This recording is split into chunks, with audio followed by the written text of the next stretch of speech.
শ্রী বলল চলো মাকে একটু দেখে আসি। মার কদিন ধরে খুব শরীর খারাপ, তো এখন অনেকটা সুস্থ হয়েছে। তো আজকে তো ছুটি আছে, তাই মাকে সারপ্রাইজ দেবো। চলে যাচ্ছি এখন মাকে দেখতে। চলো, মা দেখবে কেমন খুশি হয়।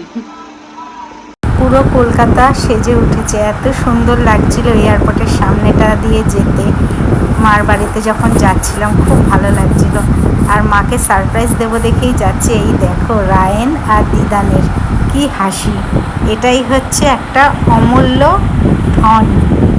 আর দেখো দিদান বাড়ি গিয়ে এতগুলি চকলেট দেখে ও একবার লাফাচ্ছে, কারণ মার মুখে কিছু টেস্ট লাগছে না, তাই কিনেছে।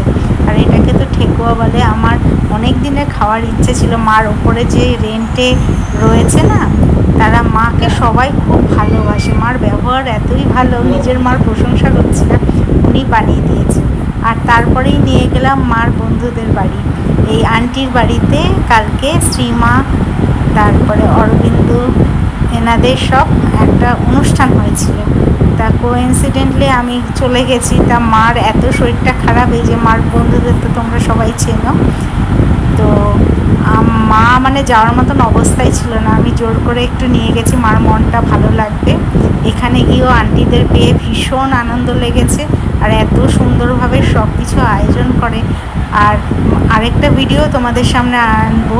মার যখন শরীর খারাপ হয়েছিল, সব আন্টিরা নিজেরা রান্না করে নিয়ে সবাই মার কাছে গিয়েছিল। দেখো মার মুখটা শুকিয়ে গেছে।